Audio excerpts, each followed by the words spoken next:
The sun was bright, and the air felt warm when Ethan Miller arrived at his new house. He stood in front of the small, quiet home and smiled. He had worked many years to buy a peaceful place where he could finally relax.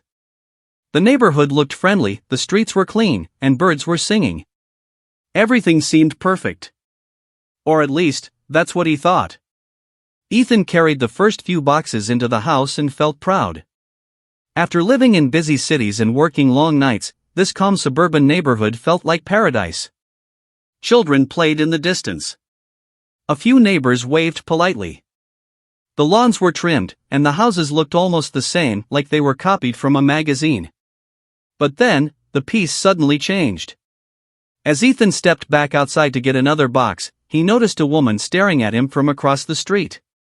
She was tall, with short blonde hair, sunglasses, and an angry expression like she had discovered something terrible. She stood completely still, holding a small notebook and pen. She watched Ethan like he was doing something wrong. Her name, unknown to him at that moment, was Karen Whitmore. Ethan gave her a friendly smile and a small wave. "Hello," he said softly. Karen did not wave back. She only narrowed her eyes and walked closer, her footsteps sharp and confident. The way she approached him felt like a school principal marching toward a student who broke a rule.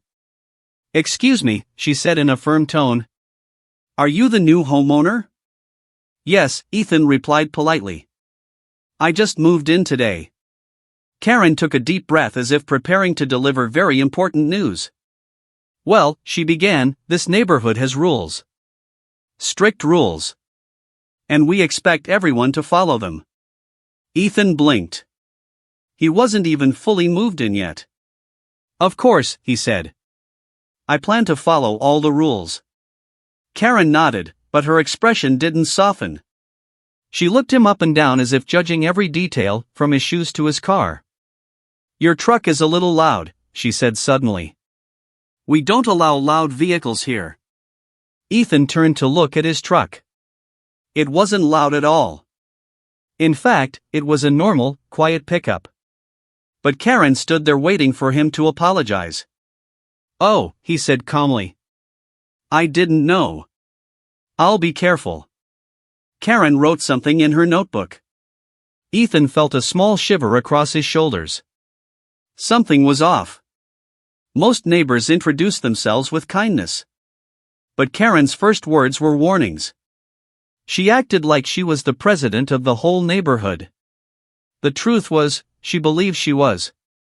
After Karen finished writing, she looked up again. "What is your name?" she asked. "Ethan Miller." "And where do you work?" Ethan paused. That question felt too personal. He worked as a U.S. Marshal, but he never shared that unless necessary. It was safer to keep things quiet. "I work for the government," he answered simply. Karen raised one eyebrow, suspicious. "Government? Doing what?" "Office work," he said with a smile, trying not to invite more questions. Karen wrote again in her notebook. Ethan didn't understand why she was taking notes like he was under investigation. He wondered if this woman had nothing else to do. "I also want you to know," Karen continued, "that this neighborhood has a very strict homeowners association. I am part of the board. So, if there is any problem, you come to me." Her tone made it sound like she didn't want him to come to her, she wanted to control him. Ethan nodded politely. "Thank you." Karen didn't smile back. She looked at his porch, his boxes, his open truck, and shook her head. "You left your boxes outside. That looks messy." "I'm moving in," Ethan said calmly. "It still looks messy," she repeated. Ethan took a deep breath. He didn't want to argue. He didn't want trouble, especially on the first day. "I'll put them inside as fast as I can." Karen made another note. Then she leaned closer and whispered in a dramatic voice, "I hope you are not one of those people who break rules. I watch everything. This street stays perfect because I make sure of it." With that, she turned around sharply and walked back toward her house. She took slow, proud steps like she had just finished an important mission. Ethan watched her leave. Something inside him told him this was not the last time Karen would bother him. She seemed like someone who enjoyed power, someone who created problems just to fix them. He shook his head, grabbed another box, and tried to focus on settling into his new home. But Karen's eyes across the street stayed in his mind. He could feel her watching even when she wasn't there. Later that afternoon, as Ethan unpacked in the living room, he heard a sound: click, click, click. He looked outside through the window. Karen stood across the street again. She was taking pictures of his house.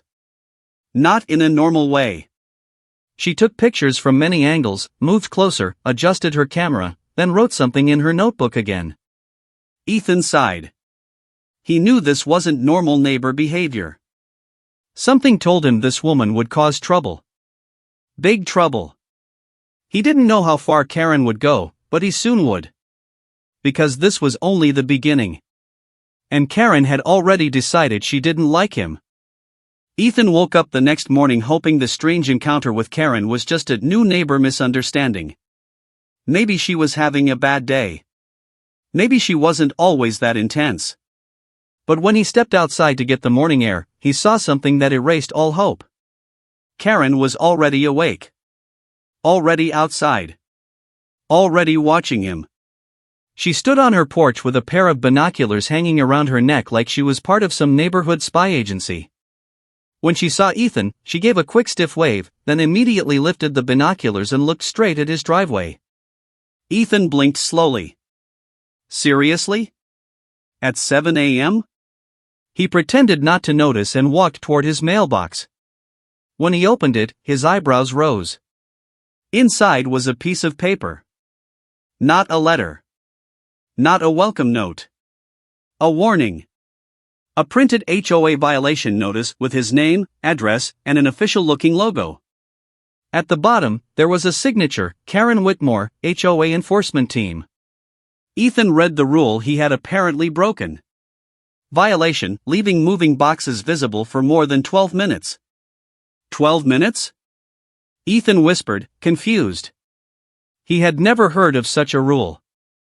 No normal HOA had rules that specific or ridiculous. He also remembered he checked the real HOA handbook before buying the house. And this rule was definitely not in it. He turned the paper over. On the back was written in messy handwriting: please follow the rules or you will be fined. Karen. Ethan looked across the street. Karen was pretending to water her plants, but she kept glancing at him every 2 seconds. He shook his head, took the paper, and went back inside. Later that day, the investigation begins. Ethan spent the afternoon unpacking, trying to ignore the strange warning. But when he went outside again to take out the trash, he caught Karen crouching behind a bush near his driveway. She jumped up quickly, pretending she was checking her flowers. "Oh. Didn't see you there," she said with a fake smile. "Are you okay?" Ethan asked softly. Karen laughed nervously. "Of course. Just making sure you are following the rules." She pointed to the trash can. "That is 2 inches away from the correct place." Ethan looked at it. It was perfectly fine.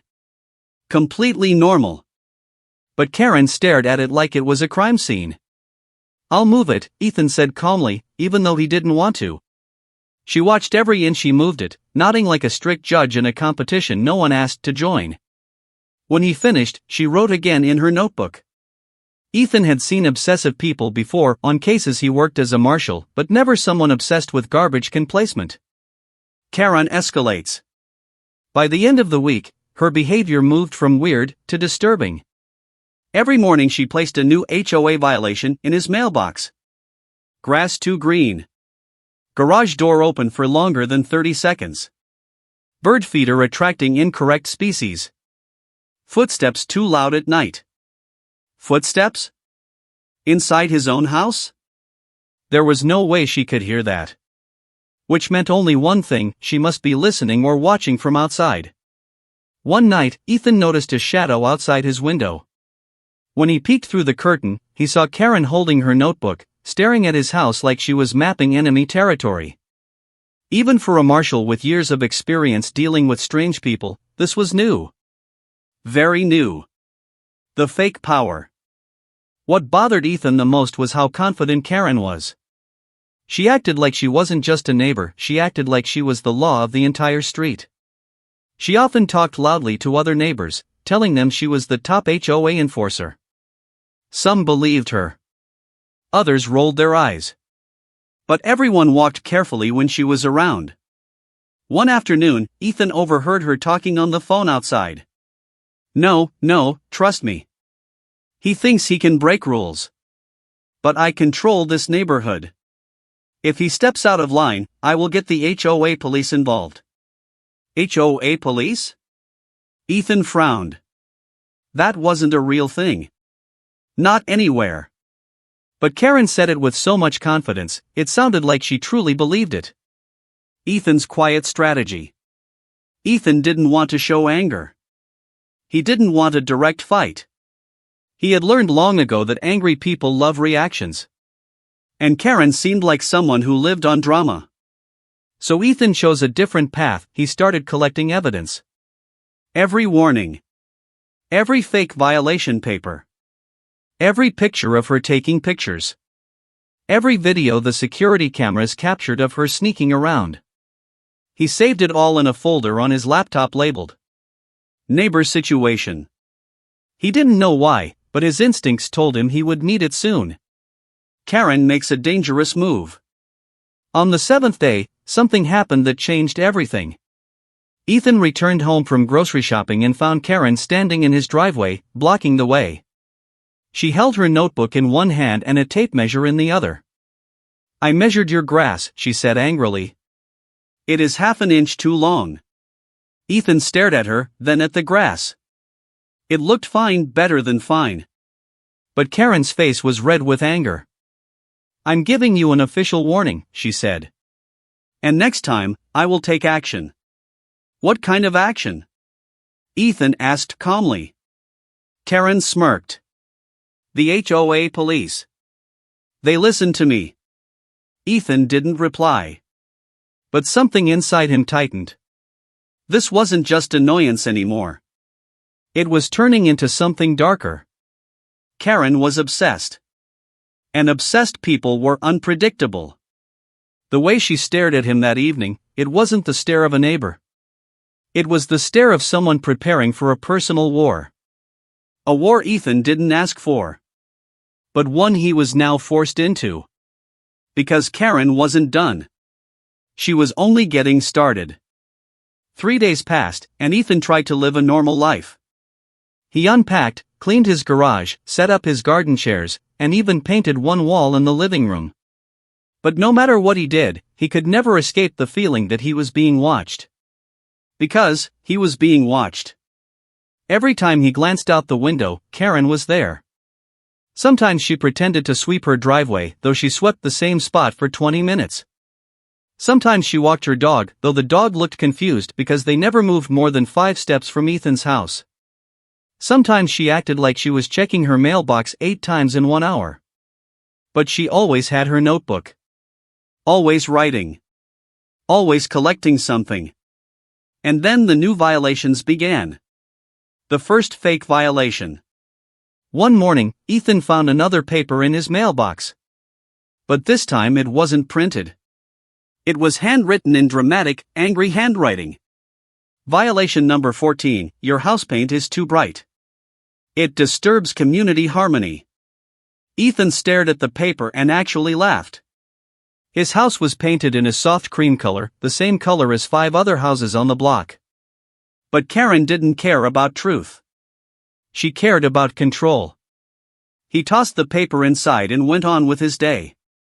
But the next morning, he found 2 more violations. Violation number 15, you left your porch light on for too long. Violation number 16, your welcome mat is not HOA approved. He didn't even own a porch light yet, the electrician hadn't installed it. And his welcome mat only said, hello. Karen was getting bold. But Ethan didn't react. Calm was his greatest weapon. He saved the papers in his evidence folder. He didn't know what Karen was planning, but he had a strong feeling he should prepare. Karen attempts a public shaming. One late afternoon, Ethan decided to wash his car. It was a peaceful task, and he wanted a quiet moment. But Karen walked over the moment she saw him. Her arms were crossed. Her chin was raised. Her voice was sharp as broken glass. "You cannot wash your car in the driveway," she announced. Ethan looked at her. "Why not?" "It damages the street." Ethan blinked.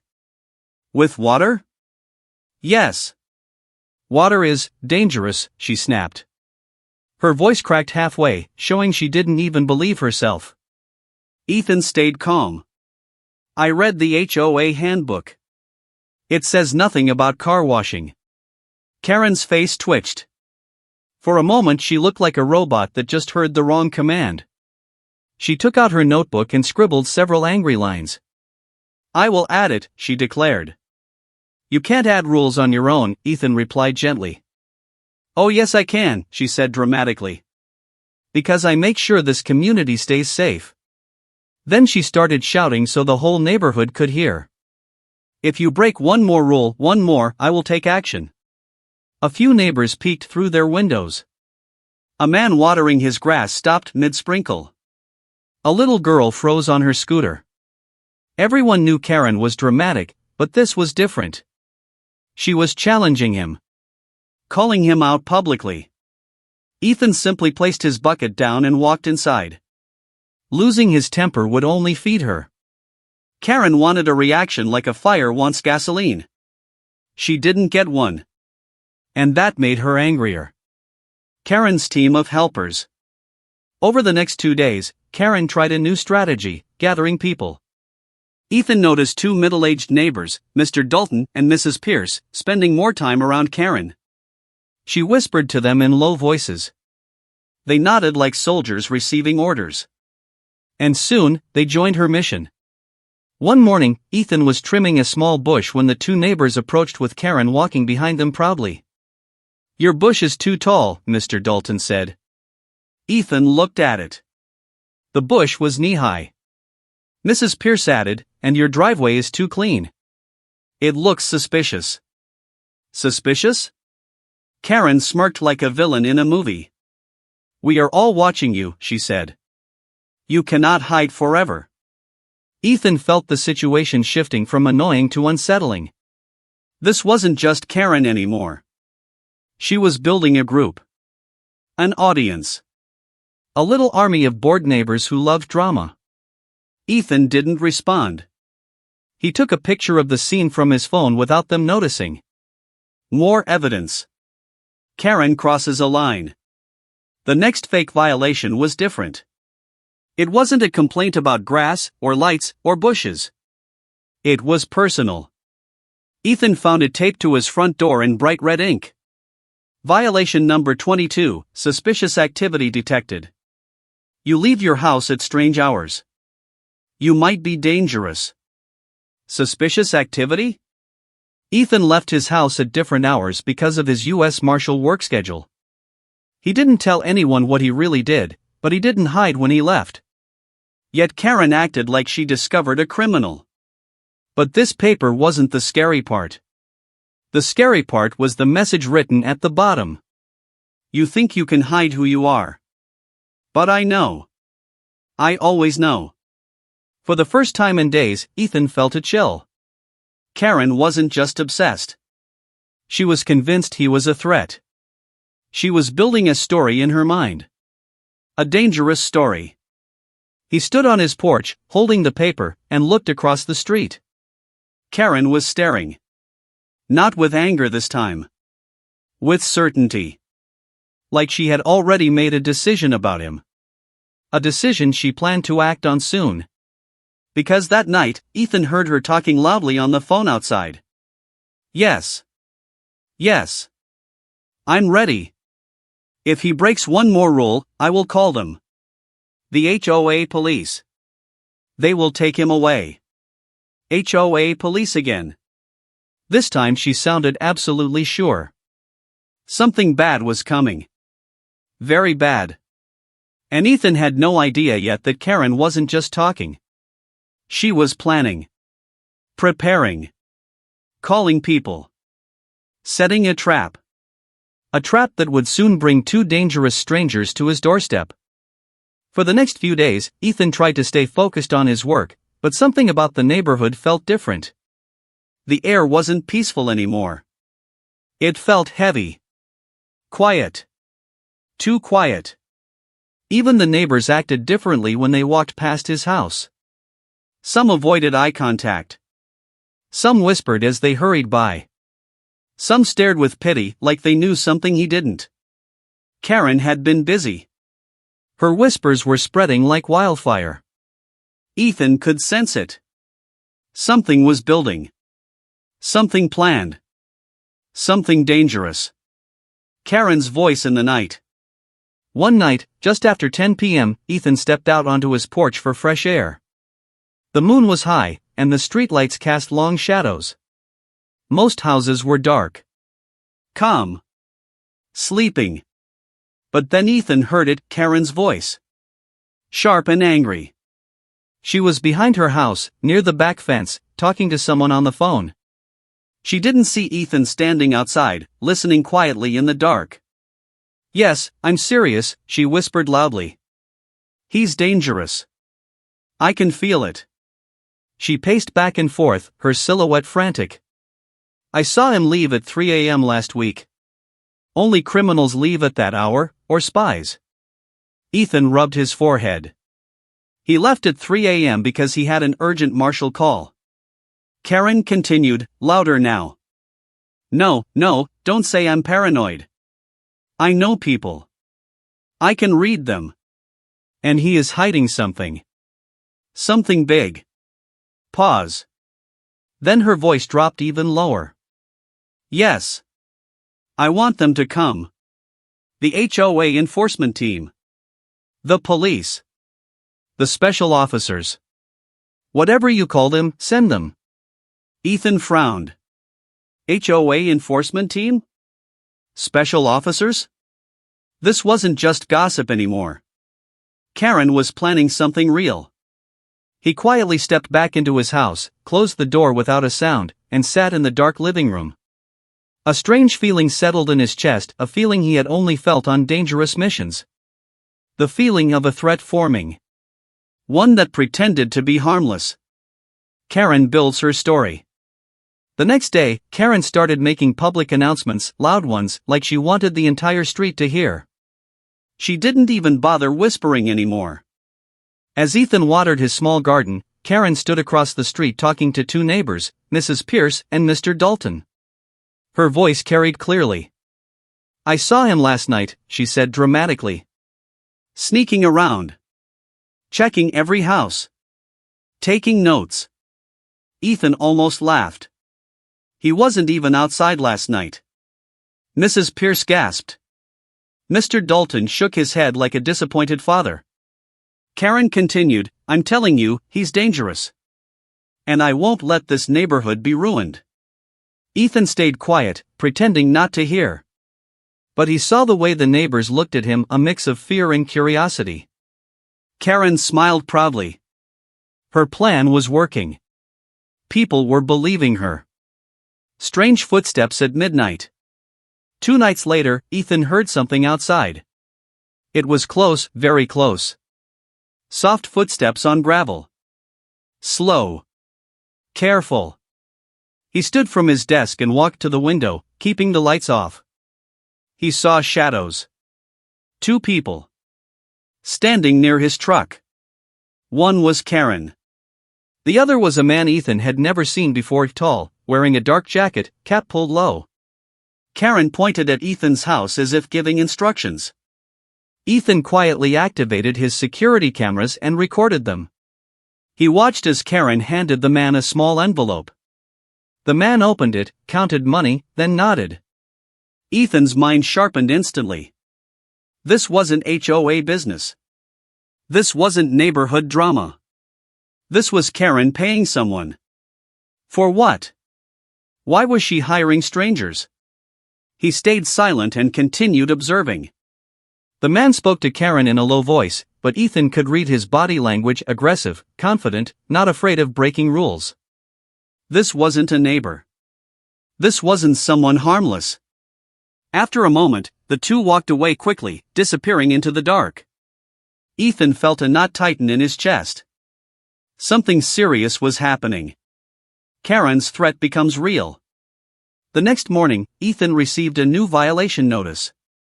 But this one was different, printed on thick paper, with a strange badge-like symbol on the top.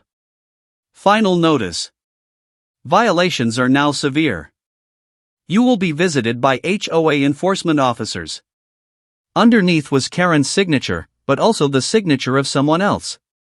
Chief HOA Officer, Art Manley. Ethan had never heard of such a person. He knew the Real HOA board, 3 retired teachers and a dentist. None of them were named Art Manley. Someone new was entering the picture. And it wasn't good. The neighborhood turns against him.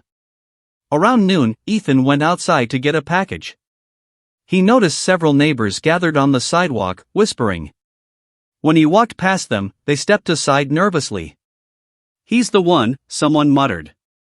"I heard he threatened Karen," another whispered. "Karen said the HOA police are coming for him," a third person added. Ethan stopped.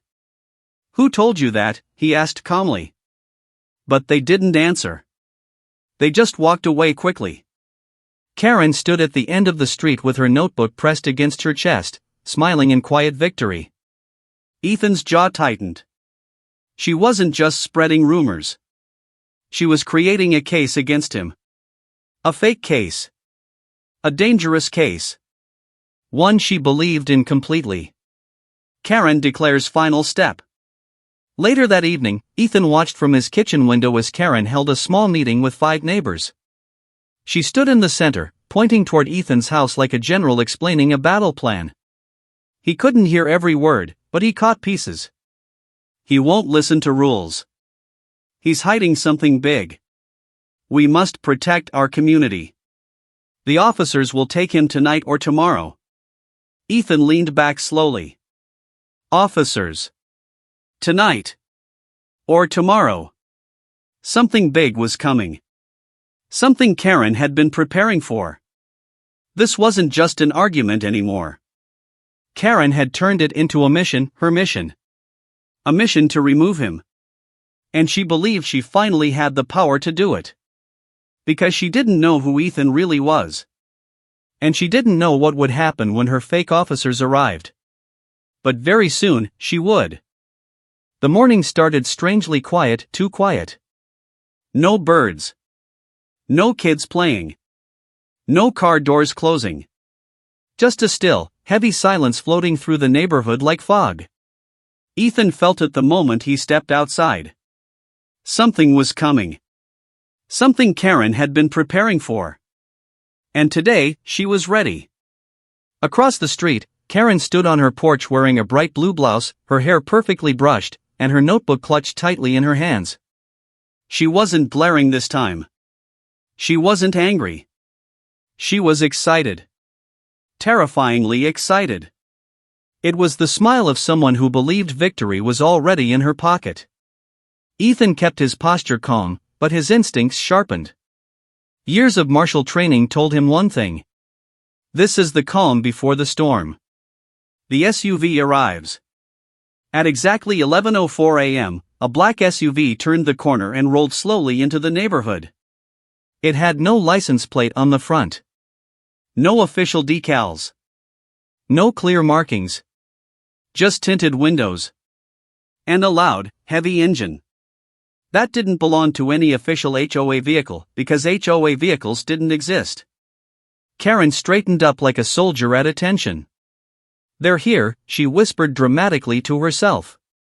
The SUV stopped right in front of Ethan's driveway. The engine shut off. For a moment, nothing happened. Then the doors opened. 2 men stepped out. Not in uniform. Not in any legal outfit. But wearing cheap black tactical vests. Shiny plastic badges. Handcuffs clipped awkwardly to their belts. dark sunglasses. It looked like a Halloween costume version of security officers. But their posture, their steps, their smirks, those were real. They were confident. Too confident. The taller man walked with a swagger, like he thought he owned the entire street. The shorter man kept cracking his knuckles, scanning Ethan's house like he was ready for a fight. Karen clapped her hands once. HOA enforcement team, she announced loudly. I called them because someone here refuses to follow rules. Neighbors peeked through windows. Some came outside, pretending to check their mail. Some whispered excitedly. Ethan watched the scene without moving. He didn't reveal anything. Not yet. The fake officers approach. The tall man pointed at Ethan. You there, he shouted. Step forward. Ethan stepped off his porch calmly. Can I help you? The shorter man puffed out his chest. We are the HOA police. You have been breaking multiple community laws. Ethan raised an eyebrow. HOA police? Yes, the tall man said confidently. We enforce the neighborhood rules. All of them. Karen nodded proudly behind them, arms crossed like she was the mastermind of some grand operation. Ethan stayed calm. Before we continue, could I see your identification? The tall man scoffed. You don't need to see it. That's not how law enforcement works, Ethan said gently. The shorter man stepped forward aggressively. Are you resisting? I'm asking for ID, Ethan replied softly. But neither man pulled out a real badge. Instead, the taller one tapped his vest, like that proved anything. This is official. Ethan took a quiet breath. He had seen fake cops before. But these two. They weren't just pretending. They believed their own act. Or maybe Karen had paid them enough to pretend confidently. Karen adds fuel. Karen stepped between them dramatically. Officers, she said loudly, this man has broken at least 22 HOA rules. I have every violation recorded. She handed them her notebook like it was a sacred book of laws. The tall man flipped through it quickly. She's right, he said. We have enough to detain him. Karen's eyes sparkled. Ethan watched her expression carefully. She didn't look nervous. She didn't look unsure. She looked happy. Too happy. Like she had been waiting for this moment for weeks. The attempted arrest. The fake officers stepped closer. Turn around, the shorter man said. Hands behind your back. Ethan didn't move. He didn't even blink. Sir, the tall one barked. That is an order. Ethan looked at them both and said calmly, before I do anything, tell me, what legal authority do you have to arrest me? The tall man frowned. We're HOA cops. From which department?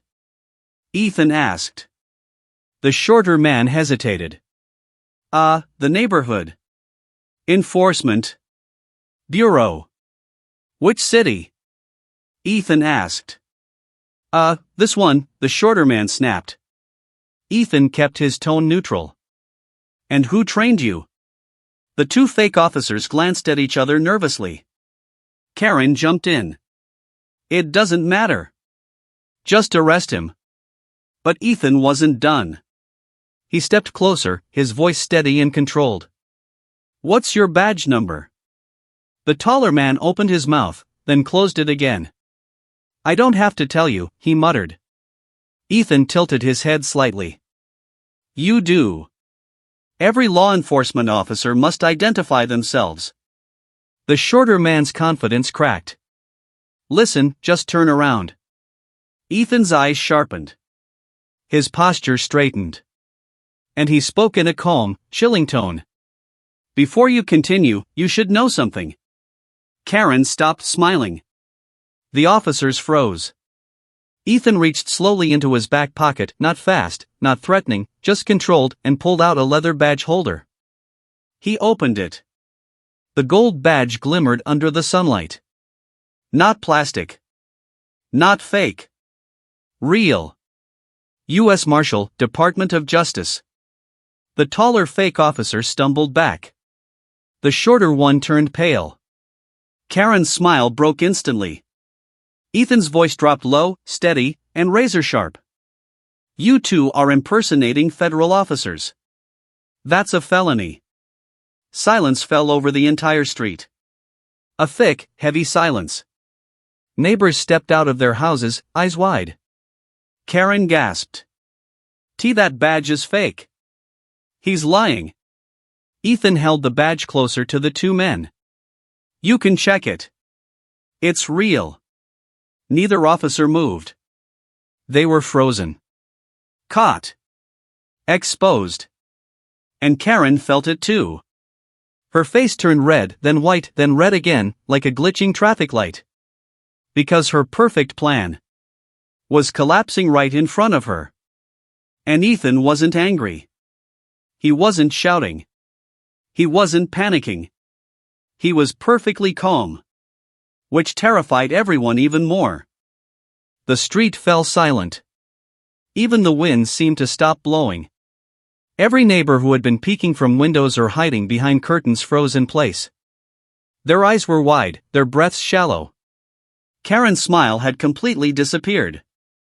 Her confident, proud stance now looked fragile.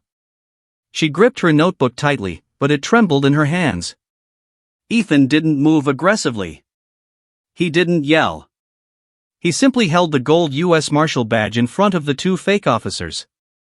Sunlight reflected off its surface, making it glow like a warning. Do you see this? Ethan said calmly, his voice low but sharp. This badge is real. You are not. And impersonating a law enforcement officer is a serious federal crime. The taller man's knees shook. He swallowed hard, trying to hide his fear behind a forced glare. The shorter man's eyes darted around, searching for an escape. Karen finally spoke, her voice trembling but loud. No, this can't be. He's lying. You can't be a marshal. You live here. You're just our neighbor. Ethan stayed calm, taking slow steps forward. His presence was quiet but commanding. He had trained for years to face danger, to control fear, and to expose liars without violence. I live here, yes, he said. But I am also a U.S. Marshal. And both of you just committed multiple crimes. Fraud. Impersonation. Attempted kidnapping under false authority. Karen's notebook fell from her hands. She bent down quickly to pick it up, but the damage was done. All her careful planning, her staged violations, her so-called HOA enforcement team exposed in seconds. The neighbors had started gathering slowly on the sidewalks. Whispers filled the street, growing louder. That's a real marshal? Karen paid them? Why is she lying? Karen tried to regain control. It's not like that. They were helping. For the neighborhood. He was dangerous. Ethan shook his head slowly. No, Karen. You created a story in your mind. You convinced people to believe lies. You hired strangers to intimidate me. That is illegal. Karen's mouth opened, then closed. She had no words that could fix this. She had been confident for weeks, telling herself she was right, that she was protecting her community. But now she saw clearly that she had gone too far. The two fake officers tried to retreat toward the SUV, their hands in the air as if surrendering. Ethan didn't rush them, didn't shout. He simply stayed calm, watching, waiting. Then Karen did something surprising. She started yelling again, this time at her officers. Leave. Go. Don't let him take you. You're safe. The men froze. They looked at her, then at Ethan, panic spreading across their faces.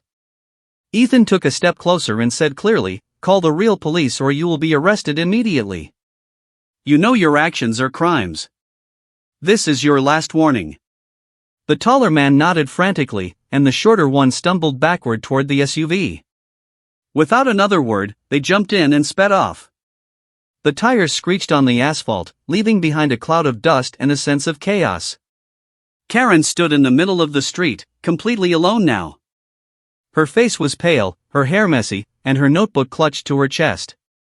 The neighbors who had been watching began to whisper, some shaking their heads in disbelief, some looking angry. Ethan approached slowly. He didn't raise his voice. He didn't intimidate. He just walked like a calm river, steady and unstoppable. Karen's voice broke as she tried to explain herself. I was trying to protect the neighborhood. He looked suspicious. I didn't know. Ethan stopped a few feet away and held up his badge one more time. Karen, protecting the neighborhood doesn't mean breaking the law. It doesn't mean lying. And it doesn't mean hiring people to intimidate someone. You made a choice, and it's a serious one. For the first time, Karen's confidence shattered completely. She looked around at the neighbors, realizing they had all witnessed her schemes. The whispers grew louder. Some neighbors shook their heads. Some turned away. Some quietly recorded everything on their phones. And then, in a calm but firm tone, Ethan said the words that sealed her defeat. You will face the consequences for your actions. The police are on their way, and they will take care of this. It's over, Karen. Her lips quivered. Her eyes filled with tears. The woman who had acted like she ruled the street was now just a frightened neighbor, alone and exposed. Ethan stepped back to his porch and sat down. The adrenaline slowly left his body, leaving only calm focus. The neighbors were silent now, watching him. Some walked away, still whispering. Others stayed, curious and stunned. And Karen? She stood in the street, frozen, realizing that her entire plan had collapsed in less than 5 minutes. The truth had revealed itself. She had believed she controlled the neighborhood. She had believed she could intimidate Ethan. She had believed she could manipulate people with lies. But she had underestimated him. She had underestimated the law. And she had underestimated the calm power of someone who never panicked, who never lied, and who always stayed in control. Because Ethan wasn't just any neighbor. He was a U.S. Marshal. And today, he had reminded everyone exactly why that mattered. The street felt different now. Quiet, yes. But different. Respectful. Careful. And Karen? She was no longer the storm she had thought herself to be. The storm had passed. But its memory would linger. And for Ethan, the lesson was simple: patience, calm, and truth were far more powerful than fear, lies, or drama. And Karen would never forget that. After the black SUV disappeared down the street, a heavy silence fell over the neighborhood.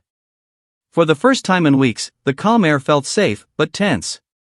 Everyone knew something extraordinary had just happened. Karen stood frozen in the middle of the street, her notebook clutched tightly to her chest. Her hands shook. Her confident posture had completely collapsed. She looked around nervously. Neighbors whispered behind their curtains.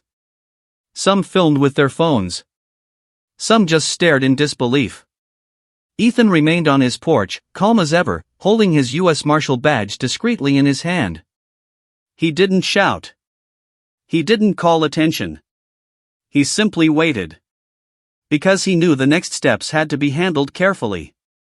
The arrival of the real police. Within 15 minutes, the distant sound of sirens filled the air. A pair of marked police cruisers turned into the street, their lights flashing, but without the wailing of the sirens to alarm the neighborhood unnecessarily. The officers jumped out and approached Ethan first. Marshal Miller, one asked, confirming his identity. Yes, Ethan said calmly.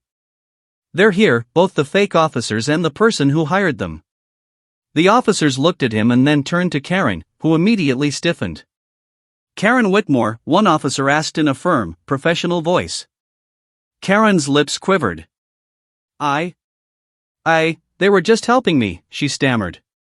You hired 2 men to impersonate law enforcement officers and intimidate a neighbor, the officer asked. Do you understand that this is a federal offense? Karen swallowed hard.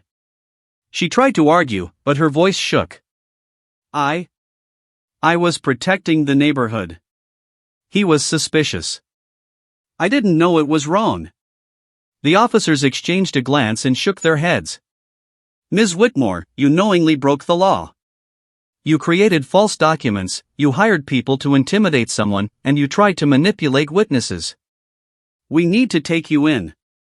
The arrest. Karen's face turned pale. She stumbled backward slightly.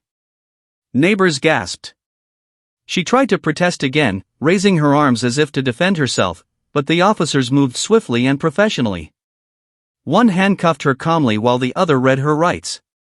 You have the right to remain silent. Anything you say can and will be used against you. Karen's eyes darted to the surrounding neighbors. She saw the judgment in their eyes, the disappointment, the confusion. Some whispered among themselves, we should have known, or she went too far. Her world, once controlled and perfectly constructed, crumbled in front of her. Ethan remained silent, watching the scene unfold. He had learned long ago that truth and patience were more powerful than shouting or anger. Today, it had worked perfectly. Neighbors react. The neighborhood began to breathe again. Murmurs of relief passed through the streets. Children peeked out from behind fences, curiosity shining in their eyes. Some adults shook their heads at Karen, realizing how her obsession had escalated. One neighbor whispered to another, she really thought she could run the neighborhood, with fake cops. Another muttered, I can't believe she actually paid people to scare him. Ethan finally stepped off the porch and walked slowly toward the edge of his driveway. He didn't feel triumphant. He felt calm. Steady. Observant. Some neighbors approached cautiously, trying to apologize for believing Karen's lies, while others just nodded silently in respect. The lesson for the neighborhood. Ethan spoke softly to the gathering crowd. This is a lesson, he said. Truth matters. Lies can escalate quickly. And pretending to enforce the law or trying to intimidate someone is dangerous. No one is above it. Not even your neighbor. The neighbors nodded, some ashamed, some grateful for Ethan's calm handling of the situation. Karen, handcuffed and standing with the officers, watched silently. She had lost control over everything, the street, her reputation, and even the story she had built in her mind. Karen's final breakdown. As the police prepared to take her away, Karen's composure completely broke. She started shouting. I was only doing my duty. I was only protecting the neighborhood. The officers ignored her. They led her to the squad car. Her hands shook. Her tears fell. Ethan watched quietly. He knew this display was inevitable. She had built a fantasy in her mind that collapsed when faced with reality. And that was the final point. No amount of lies, no amount of obsession, no amount of intimidation could succeed against truth and law. Peace returns. Once Karen was in the police car and driven away, a calm settled over the street. The neighbors started talking again, cautiously at first, then more freely. The neighborhood had witnessed something extraordinary, something that would be remembered for a long time. Ethan went back to his porch, took a deep breath, and looked around. The mailbox was quiet. The driveway was clean. His garden was still perfect. For the first time in weeks, he felt peace. He knew Karen might try again someday, but for now, the lesson was clear: patience, calm, and adherence to truth always win over lies, obsession, and drama. The final moment. As the sun began to set, casting golden light across the street, Ethan looked at the houses around him. Children played again. Dogs barked. Neighbors waved politely, some still shaking their heads in disbelief. Karen's story had ended. Justice had been served. And the neighborhood, once under the shadow of obsession, finally felt safe again. Ethan smiled quietly to himself. Sometimes, he thought, the most powerful action is to stay calm, stay observant, and let the truth do its work. Karen had tried to control the neighborhood, intimidate a U.S. Marshal, and rewrite reality. But the truth had a way of revealing itself always. And in the end, that was all that mattered.